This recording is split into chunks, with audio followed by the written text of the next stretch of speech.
Howdy folks, this is the PC Cowboy coming at you again.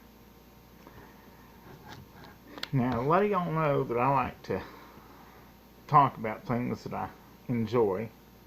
One of those things has a history that a lot of you gonna recognize, and I'm giving it an unofficial endorsement. They have not paid for this ad, but it is a product I use. With that in mind, let me ask you this. How long has it been since you had a big, thick, steaming bowl of Wolf Brand chili? Well, partner, that's too long. Now this morning, I'm going to talk about law. I'm going to talk about the Bible.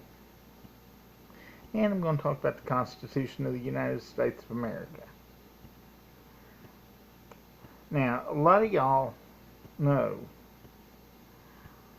that as the PC Cowboy, I am anything but politically correct. But when it comes to patriotism, when it comes to Christianity, I think I stack up pretty well.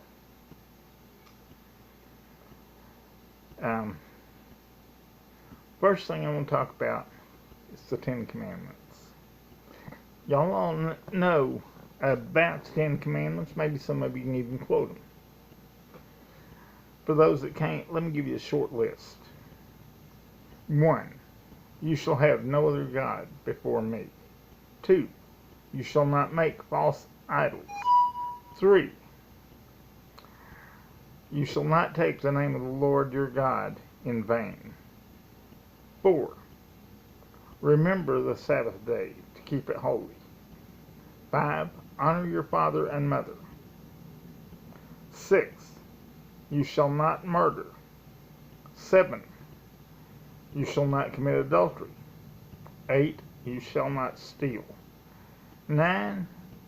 You shall not bear false witness against your neighbor. And finally, number 10, you shall not covet. You know, if you take into consideration that, if you take into consideration that if you don't covet, you aren't going to be as apt to do any of the other things neither. So it would seem like that would be the main one. And, well, maybe in some ways it is. But you know, there's a whole lot more laws that were established than just the Ten Commandments. Now, the cute part about it is, we started off with one law. God told Adam and Eve in the garden, don't eat of the tree of the knowledge of good and evil. Well, that one law was more than they could handle. Because of that, God gave them another chance and gave them 10 rules. And, well, they managed to break pretty near, people have managed to break pretty near every one of them. To the point that, well, sometimes I wonder if maybe we set out with an intention of breaking. Now, the Constitution of the United States starts off with what's called the preamble. The preamble of the Constitution says, we the people of these United States, in order to form a more perfect union, establish justice and ensure domestic tranquility, provide for the common defense, promote the general welfare, and secure the blessings of liberty to ourselves and our posterity, do ordain and establish this Constitution of the United States of America. Well, now that went on to have initially 10 amendments. Notice that number again. 10. That's 5 and 5.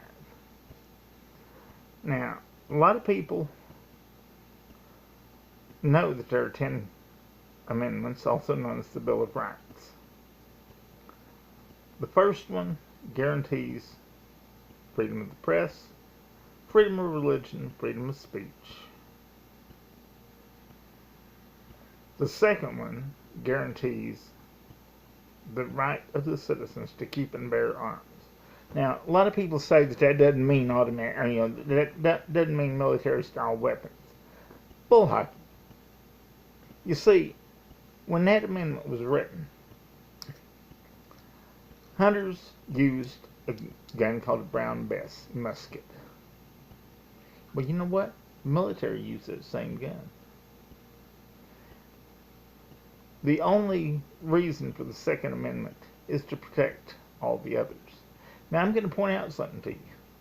There's a whole lot of laws that have been passed since the Second Amendment. Well, in fact, since the Bill of Rights. But most of them could be done away with if we just really took the Bill of Rights as it was written. We also find in the early documents of this country a statement which, if you apply it to the Bill of Rights, makes them a whole lot more sensible. That is, we hold these truths to be self-evident, that all men are created equal and endued by their Creator with certain inalienable rights. Now, what does that mean? Number one, it acknowledges God. Number two, it says that God is our Creator. Not evolution, but God. And that God, in creating us, gave us certain rights. Inalienable rights, which means rights that cannot be taken away. Among those are the rights to life, liberty, and the pursuit of happiness. Now, I'm going to tell you, the right to life, that kind of pretty well says God's against abortion. And says this country should be against abortion. Or, what's the word? Oh, pro-choice. Pro-choice is actually pro-murder. God is pro-life. We who call ourselves Christians should be pro-life. Liberty. What is liberty? That means the freedom to do what you want so long as it doesn't hurt somebody else. And it also talks about the pursuit of happiness. Notice it doesn't guarantee happiness. It just says we have the pursuit of happiness, which means that basically you can chase after what makes you happy as long as you aren't hurting somebody else in the process. Well, folks, I know that a lot of y'all out there believe in these things, but I also know there's a lot of folks that don't. That's why this country is divided. And in closing, I want to mention one other little thing that maybe some of y'all thought of and maybe you hadn't. In the Bible, Jesus said that he would set the sheep on his right hand and the goats on his left. Now, I want y'all to think about that for a minute. His followers are called sheep. Those who are not his followers are called goats. Now, the sheep are on the right hand and the goats are on the left.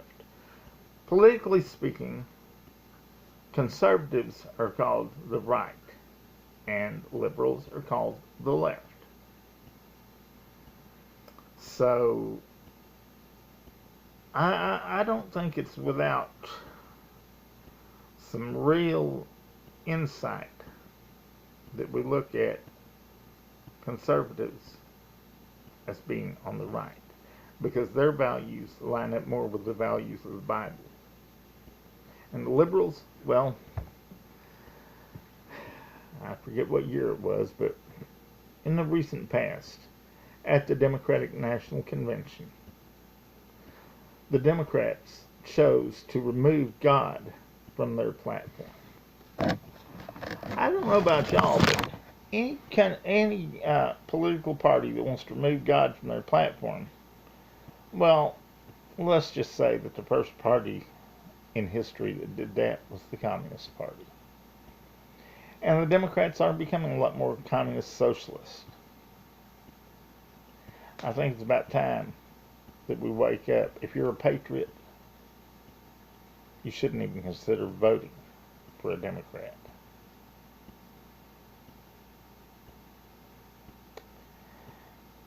And on that note, folks, I'm going to simply say, may your horse never stumble. May your cinch never break. May your belly never grumble. And may your heart never ache. This is the PC Cowboy. Until next time. Yeah!